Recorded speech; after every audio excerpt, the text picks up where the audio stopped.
What the world wants is for North Korea to abandon its nuclear program.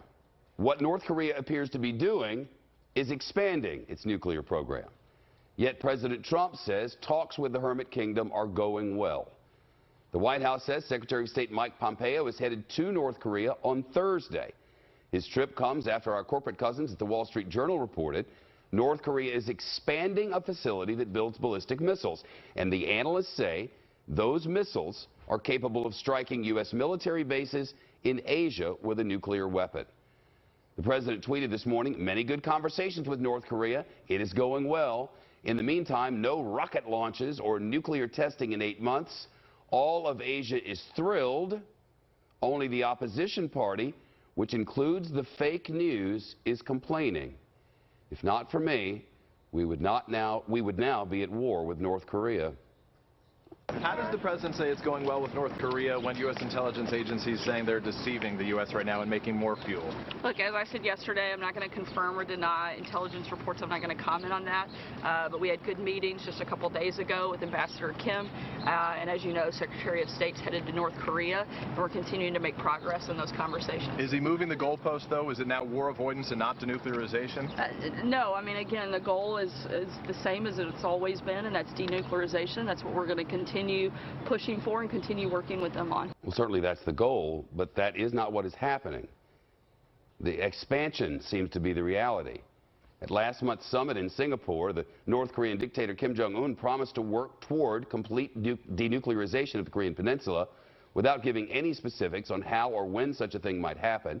It is virtually the exact same promise that North Korea has made and broken for decades. Let's bring in Tara Mahler, a former CIA military strategist, currently a spokesperson and senior policy advisor for the Counter-Extremism Project. Hey, Tara. Hi, thanks for having me. Goals are great. We all need them. Reality's awful.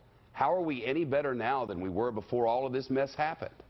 Well, I was here with you right after the summit occurred, and we were talking about how problematic it was that, A, we didn't have a transcript of exactly what transpired, and B, there wasn't anything really tangible and concrete that came out of that discussion. Diplomacy is good. It's a necessary part of this. It's not sufficient. We're not any closer to getting to denuclearization. We're not going to be closer until we have a specific timetable with specific guarantees about concessions that the North Koreans are going to demonstrate. As we all know, actions speak louder than words.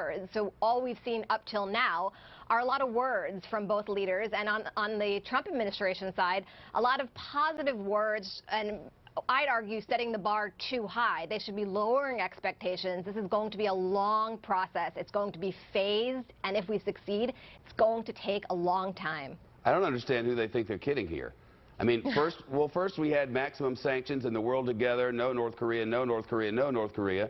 Then we got together, took some pictures, said some words. Now the expansion continues. Things seem to be worse. And yet, the threats of sanctions and all the rest just went away.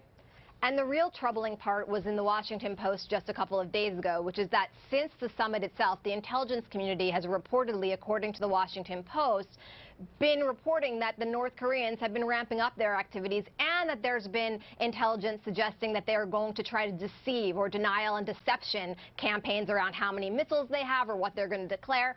What we need here, and we heard Sarah Sanders repeatedly say that the goal is denuclearization, but if both sides don't agree to what denuclearization actually means, we're not going to get there. And for the United States, it needs to be complete, it needs to be irreversible, and it needs to be, and this is key, verifiable. So until you have transparency and declarations from the North Koreans about specific amounts of material, where their sites are, until the intelligence community confirms that, we're not actually making progress. So we'll see if Secretary Pompeo can make some more inroads. Again, I'm not against these diplomatic meetings. It's all part of de-escalating tensions to try to build goodwill, but we shouldn't mistake that for actual progress. But for them, in the past, prior to this administration, when things like this have happened, the screaming from whoever the opposition party has been, and it goes both ways, you can't appease them. You can't give them the pictures they want. This is really helpful for him back there. Any destabilization that might have happened because the people are tired and hungry and mad at this regime, any of that goes away when you put the President of the United States next to him. This, many now argue, has helped him. Do you agree?